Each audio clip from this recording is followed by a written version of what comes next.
I appreciate him a lot. We've been good friends over the years. And Andrew, wherever he is, just did an outstanding job on it. Amen. And I appreciate that lesson. And I hope that I can add to that on the eating in the building. By the way, just to make mention, if you don't have the book, you need to get it, because some of the material that's in the book I won't have time to get to. I'm sure Andy did not have time to get to his. I'm sure Brother Murray did not have time to get to his either. And I know some of the other speakers won't have time to get there, because I've read some of their stuff. There's no way they can get to it in this short time. So we'll get the book. I think it's a good book, and I'm glad they put it in the format they did this year. I think it'll serve us better in the future. My topic is not eating in the meeting house air. And basically talking about eating in the building, fellowship meal in the building. I was raised up in a congregation that I guess we were what they called anti, but we didn't know it. But we didn't believe in eating in the building. And we didn't believe in all the other things. We didn't believe in taking the Lord's Supper at night. And some other things that were in the air. But they were honestly mistaken. They did not do it intentionally. They honestly simply did not know any better. And I always had a problem with this idea of not eating in the building. Whenever we were talking about it, we could go out under the old oak tree that the church owned on their property, and we could eat under the oak tree, and it was all right. And I would always ask my dad, well, why is it all right to eat out here on the church property, but it's not all right to eat in the building which the church owns? And my dad's explanation basically was this: well, son, when you get older, you'll understand that. I got older, and I still didn't understand. But I began to study the subject, and I began to understand that what they had taught all these years was an error. And so my dad and I, we would talk about it often. And he finally come to realize that what they had taught was an error. And he said this to me, and I think this should ring true with all of us. He said, I believe it's right that you can't eat in the building, but he says, I still just don't feel good about it, so I won't do it. And I told him, so as long as you don't bind it on me, that's all right. And he said that that's how he felt about it. And so, we agreed to disagree on the subject. At the same time, he wasn't going to bind it on anyone else. And I'm not going to bind it on you. If you don't want to eat in the building, then please don't. Do not go get your conscience. One thing we need to recognize is here that we don't want to wound anyone's weak conscience. And if you believe it's wrong to eat in the building, as long as you don't bind it on anyone else, then there's nothing wrong with that. Don't eat in the building. But when we begin to bind things and God is not bound, that's where we get ourselves in trouble. And so we need to be careful not to do that. The scriptures that is always quoted to try to prove that eating in the building was sinful was 1 Corinthians chapter 11, in particular verses 20 through 22, and then on down to verse 34. As a matter of fact, if you'll think about it, there is not another place in all the Bible that the advocates of the not eating in the church building error can use to fight against those of us who believe that it's okay to eat in the building, other than this particular verse. So let's read that together. 1 Corinthians 11, 20 through 22, then we'll pick out 34. And of course we'll look at some of the rest of the verses as we go along. It says that when you come together therefore into one place, this is not to eat the Lord's Supper. For in eating everyone taketh before another his own supper, and one is hungry and another is drunken. What, have you not houses to eat in and to drink in? Or despise you the church of God, and shame them and have not? What shall I say to you? Shall I praise you in this? I praise you not. And then down to verse 34, if any man hunger, let him eat at home, and if you come together unto condemnation, that you come together unto condemnation, and the rest I will set in order when I come. So if not for the misuse of this verse, we would not even have this here being taught today, would we? Let me show you what one advocate said. This is in the book, but I want to go ahead and read this to you so you get an idea of it. He says, yes, I guess that I will take position that the church as such may not collectively eat a social meal together under any circumstances, because I have never found any scriptural authority for making this a work of the church. I do not take the position that it would be a sin for anyone to eat in the church building per se, although he says, I would agree that it is a sin for the church to eat socially in the meeting house, and for the church collectively to eat a social meal together anywhere. Now, that's a pretty extreme view there. And really what he says is here, that if you happen to be up at the church building, see, this is probably what we'll get into. If you happen to be up at the church building, you're working up there, and you take your lunch, and you want to eat your bologna sandwich, that's all right. You can do that. Just as long as you do not do it socially. That is, if there's 2 or 3 or more eating a bologna sandwich, and you can't do that in the church building. Well, that's really what he's saying. He doesn't realize that, but that's exactly what he's saying. But he goes on and takes it a step further and says this here, you cannot come together as a group socially and eat the meal together anywhere, he says. That's pretty wild, isn't it? But that's what he says. He says that because we don't have any authority for that. As I said, that's a pretty extreme view. But he says, I do not feel this body where God is not bound, because I have not yet found any scriptural authority of the church as a collective unit to engage in this work. The phrase group of individuals refers to any number of Christians acting as individuals rather than as congregation. Remember, the whole purpose of this article, says, was to show a biblical distinction between what Christians may do as individuals and what they are authorized to do as a congregation.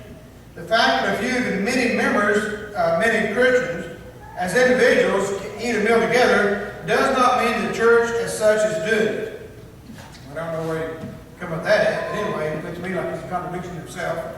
But it says, again, I fail to find any scriptural authority which teaches that Christians in their collective functions at local church may come together to eat a social meal. I do not agree that the Feast of Charity in Jude 12 consists of authority for such, and even for a building purchased by the Lord's treasure to facilitate such.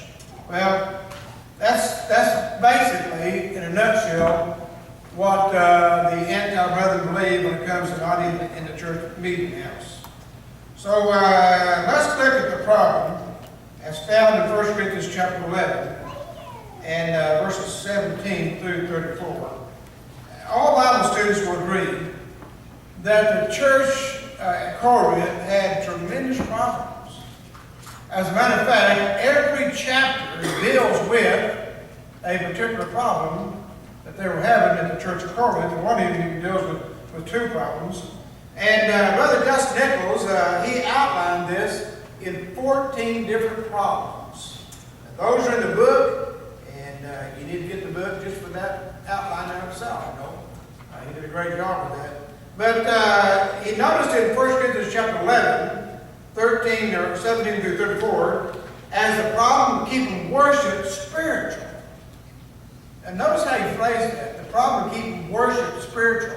I think that's exactly what 1 Corinthians chapter 11 is dealing with. It's not dealing with eating in the building, it's dealing with spirituality. As a matter of fact, if you go back to 1 Corinthians, the 3rd chapter, verses 1 through 3 there, you'll find out that the primary purpose of the book of Corinthians being written was because they were carnal.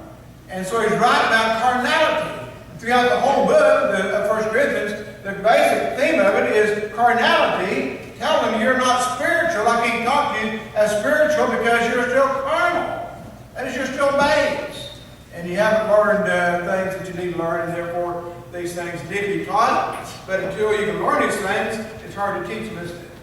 And so their carnality was one of the problems. But anyway, Brother Nichols, I think, named that properly, the problem of keeping worship spiritual. Most all scholars that I have studied on this subject have stated one way or another that the problem was not eating in the building, but rather it was their abuse of the Lord's Supper, and they were not sharing with others who had less. I think that is really the heart of the problem. And that is they're looking at the Lord's Supper and they're not sharing with others who had less. And it may be, now I'm just going to throw this out there. This is not in the book, but I've thought about this a lot. It may be that they looked at when the Lord instituted the supper. And remember, the Lord was sitting down at a meal with his disciples. And from that meal, he took and instituted the Lord's Supper. And it may very well be that they had that in mind when they were coming together as a church and taking the Lord's Supper. I don't know that. I'm just throwing that out there for your consideration. That may be one of the things that they were dealing with and not knowing the distinction between the two and not being able to separate those two. But once again, that's just an extra just for your consideration, all right? I believe this here, the problem was actually twofold. Number one is this. When they came together, it says, together therefore in one place, this is not to eat the Lord's Supper. It says in 1 Corinthians 11, 20, 21, for in eating everyone taketh before him his own supper, and one is hungry and another is drunken. It was this meal that the Corinthians had abused. And they had showed their selfish, callous, and uncaring attitude towards others. This is the very same attitude the Lord condemns as related to clothing in James chapter 2, verse 1 through 4. Where James writes, my brethren, have not the faith of the Lord Jesus, the Lord of glory, with respect to persons.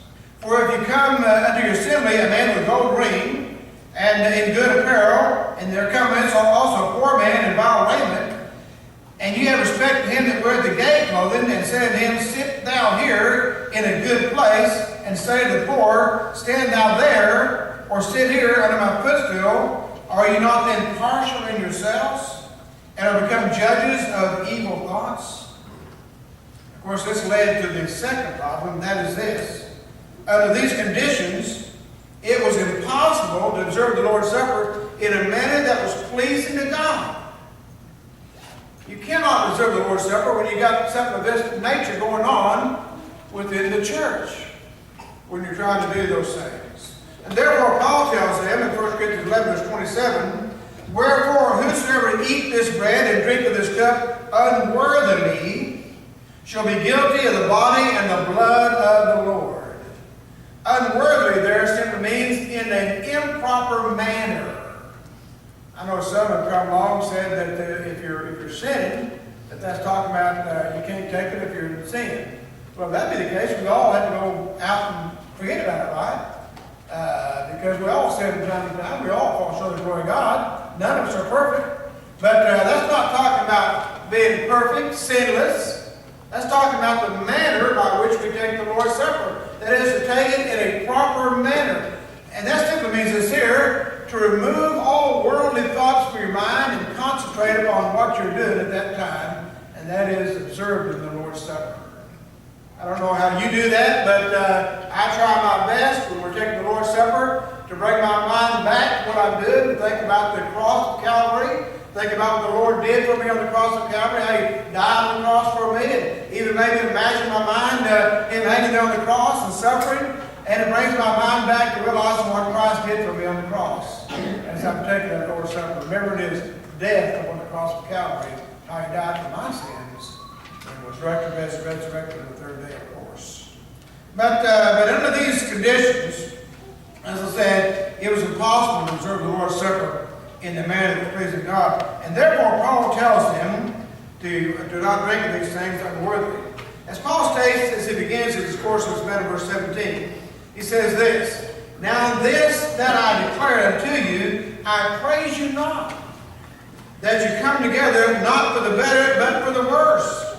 They're coming together was for the worse, he says. Paul says, why? Because they're not thinking about the Lord's death as they take the bread and food of wine. Their minds were divided, and therefore they could not worship God in the right frame of mind. Even today, our minds must be centered to set upon the right things. And I believe that's true whether you're talking about the Lord's Supper or you're talking about the singing. And by the way, the singing is excellent. I appreciate that great singing. Maybe you can say something about that. But isn't it great to be able to sing? and to concentrate upon the words as they bring our mind back to think about Christ, about living the Christian life, about things we need to think about that are spiritual. And you know, when I'm thinking about those words on that screen up there, I like a good country western song, don't you? Amen? Amen. First, amen. You know, I like a little Willie Nelson. I'm not all about Willie, he's kind of rambling some things. But you know, when I'm singing that song, I'm not thinking about Willie Nelson's on the road again. You know, I don't think about that, do you? So my mind is centered on that song. Isn't yours? My mind is centered on the words, right? When the brothers prayed, as was prayed a while ago, my mind is thinking about what he said in that prayer. Isn't yours? My mind isn't thinking about dinner. My mind isn't thinking about getting out and getting on the road, going back home. I don't think about those things. My mind is on prayer, on singing. It's on the preaching when we're preaching. And when you're taking the Lord's Supper, that's where my mind is at there also. And so if our mind is divided in any act of worship, this scripture would most certainly apply to that, wouldn't it? And so we need to be careful, make sure our minds are not divided. Now, I do not know of any congregation of the Lord's people today who makes a meal with the Lord's Supper. Do you? I've never seen that. In essence, what you would see would be something like this. Instead of having the Lord's Supper out here, we'd go back there in the fellowship, or you can bring the fellowship in here, whatever, the hall in here. But you'd have a big long table spread out run through here. And you'd have, you know, all the meat over here and the bread there, you know, and then you'd have some vegetables maybe, and whatever you're going to have, some beans. I think we have barbecue. Isn't it right? That's what we know, right? But anyway, you have all that you spread out there, you know. Then there's over here some dessert, you know, somewhere in all that. You'd have the fruit of the vine and the Lord's bread, right? The unleavened bread. And then you just mix it all together. You take it all together. That's the picture you would have, isn't it? If that's what you did, if we did that today. But I don't see that anywhere. I've never seen that in the Lord's church. It's always been separate, as it ought to be. And so I don't know why we would think of that in that nature. There's not one thing sinful about eating a meal together in or outside the church building. If a kitchen in the building is wrong, then so will be the bathroom, so will be a refrigerator, a drinking fountain, pews, and even a baptistry. Because where do you find authority for a baptistry? Where do you find the authority for a drinking fountain? Where do you find the authority for pews? As a matter of fact, where do you find the authority for sawdust? Where do you find the authority for putting up like this? Can you find it in the Bible? No, well, you can't, can you? Each one of these could be abused, but that does not make them sinful in and of themselves, does it? Just because someone can abuse something doesn't make it sinful. And just because someone can abuse the Lord's Supper and eat a common meal doesn't make it sinful either. The abuse of it would be sinful, but the fact that we do it would not. Roy Wallace Jr. said this here. He said, it would not be fitting here for someone to quote, "What? Have you not houses to eat and drink in?" 1 Corinthians chapter 11, verse 22. For the Corinthian church had no church house. And the reference was not to eating in some part of it, but to turn the Lord's Supper into a banquet. I think it's exactly right. If it is wrong to eat in a church building, it would also be wrong to eat in the house that was built with the Lord's money that was provided for the preacher and his family to live in. The same money used for one was used for the other. Now think about this scenario, okay? Think about this. What if we're meeting together in the church building, and one Sunday morning we come up to the church building and it is burnt to the ground. It is no longer there. And we've got to find a place to worship. And the preacher's house happens to have a big basement in it that the church built. All right?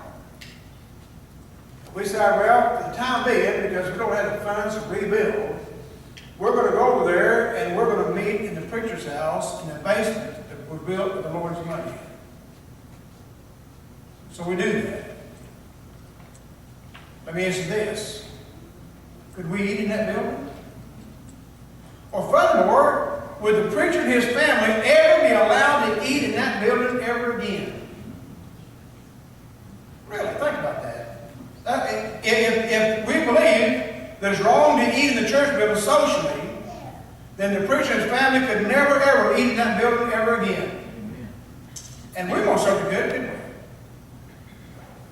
Or, I always thought about this. If you really go to the extreme of this thing, and you think about it, let's say that it says, the Bible says, don't you have homes to eat in? And they were actually meeting in a home in the first century to worship in. And they did that on occasion. They met in other places, but on occasion they met in homes also. Now here's what you'd have to do, okay? You'd have to be in there. You're in the church building. The home is now the church building because it's a church meeting. And so you're meeting in the church building. You get through with services. Now you got to walk out of the church building, and I don't know about some strange timing or something, you know. You got to make some kind of time, maybe 5 minutes, 10 minutes. I don't know how long you take to make it designated. It's no longer the church building. Now it's a house. We can go back there and eat it now. How silly is that? And that, you see, when you take it to the nth degree of how silly things get, you begin to understand how this doctrine simply does not hold up. It's not a wholesome doctrine. It's not one that we ought to be standing up for, and most certainly one that we ought not to be participating in. But the meaning of houses, think about this. It says here in verse 21, have you not houses to eat in and drink in? The meaning of houses here, to drink in, verse 21, would cover all things that one might drink, even water. And thus the water fountain and sink from which water might be used would have to go. You cannot separate eating in the building and drinking in the building any more than you can separate, listen to this, believing and being baptized in Mark 16:16. There's a connector word there, the word and, that's in both those texts, that join both of them of equal force. He that believeth and is baptized, we understand what that means, right? Both of them equal force. They both must be done, right? And the same thing with eating and drinking in the building. The word and there connects them together. So if one is wrong, the other is wrong. You could eat and drink in the building. But of course we know that's goes to extreme, doesn't it? Guy in Woods has said this here. He says he alluded to their homes as places in which to eat and drink, because this is where people ordinarily consume food, not in worship. If his statement is to be constructed as a positive command to eat and drink at home, not worship, if this statement be a constructive and a positive command to eat and drink at home, then it would be wrong to eat and drink in restaurants and in any other eating place, or for that matter, in the homes of relatives or friends. So he said, if this is a positive command, that is, don't you have houses to eat in? Meaning this, he said, you got to eat in your house, you can't eat in a restaurant, or you can't go to your friend's house and eat there either. But that's not what he's saying, is it? Not at all. But if you want to take it in the strictest way, you'd have to interpret that way. Paul told them that he understood that when they come together in church, I hear there be divisions among you. 1 Corinthians chapter 11, verse 18. To come together in church is assumed by some to mean to come together in the church building. The truth is, we do not know where they met in at Corinth, do we? The Bible never says, does it? So I don't know if they were meeting in a church building, or a rented hall, or if they were meeting under some tent somewhere. I don't know where they were meeting at. We can only assume where they might be meeting at, but we don't know that, do we? One writer's well statement written in the series says, whatever the Corinthians were doing, they were not eating in a church house, because they had no church houses like ours to meet in or to eat in. Early Christians often met in homes, Romans 16 verse 5, at public places like the temple porch, Acts 2:46, and private buildings, Acts 19 verse 9 through 10. Church buildings or meeting houses, as we know, did not exist until the 3rd century. So they didn't even exist, did they? So they couldn't have been meeting in those. If it was wrong to eat in the meeting house, then it would have been wrong to eat in many of the homes of the early church members due to the fact that they met as a congregation for the purpose of worshiping God in that location. What if they met under the old oak tree? As I talked about earlier in my introduction.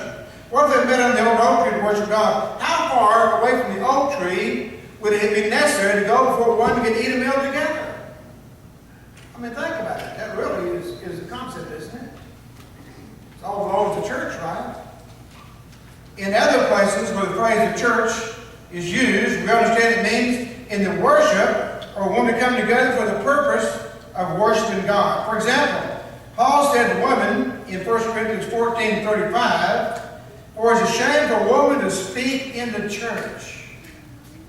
And we agree with that, right?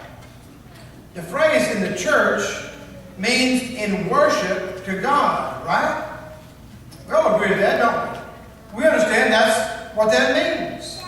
So is it wrong for a woman to speak in Bible class? Why, no. We're not in worship, are we? We come together in Bible class. We're not there for the purpose of worshiping. We're there for the purpose of studying together as a group of people to learn more about God and His Word. Well, is it wrong for a woman to speak in a church building? That is, just in the building itself? Can you women speak? Is it all right if you women speak? You know? You get out here in the building out here, do y'all talk?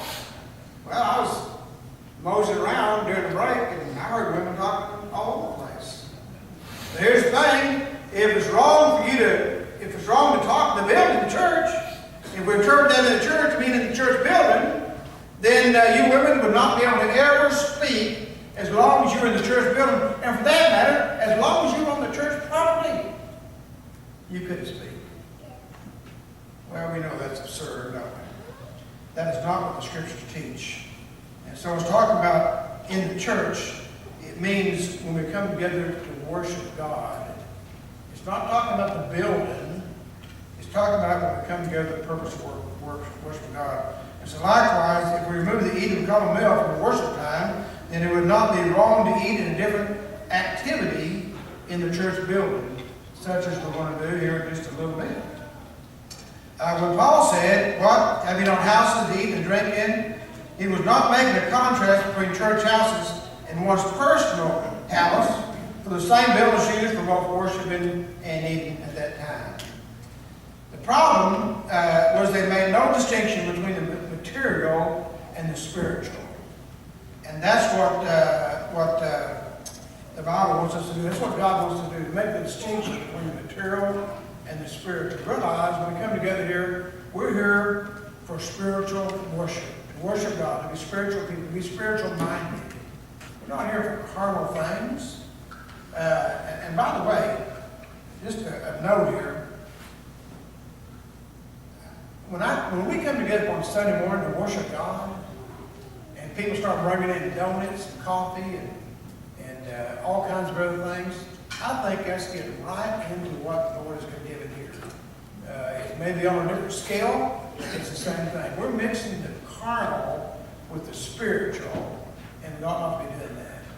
But we need to leave the carnal outside and bring the spiritual inside and keep it spiritual. And so someone says, "Well, so is it wrong to have donuts and coffee?" I know some churches, they got a Starbucks in the church building. Can you imagine that? I wouldn't make that stuff anyway, but I'm sure I'm going to pay $5 for a cup of coffee. I can get it free back here, see? But anyway, we should not be mixing the spiritual. Brother Wood said this here about this. He said the abuse and creeping to worship consisted of, number one, participating in a common meal in connection with the Lord's Supper. Number two, selfishness in eating before others. And number three, a failure to properly understand the nature and purpose of the Lord's Supper. Paul did not condemn the brother for eating on the church property. There is absolutely, says, no evidence in sacred writings that the church in Corinth owned any property, but the corrupting for the worship and the exhibiting greediness and selfishness is what Paul was getting at. So I think we can understand that to be true.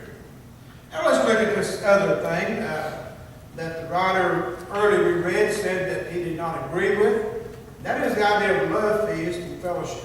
Did the early church practice what is called love feast? All the evidence points to the fact that the early church did practice coming together and enjoying their fellowship together in what is called love feast or agape feast. Jude 12 reads us here, "These are spots in your feast of charity. When they feast with you, feed themselves without fear." And then Peter said in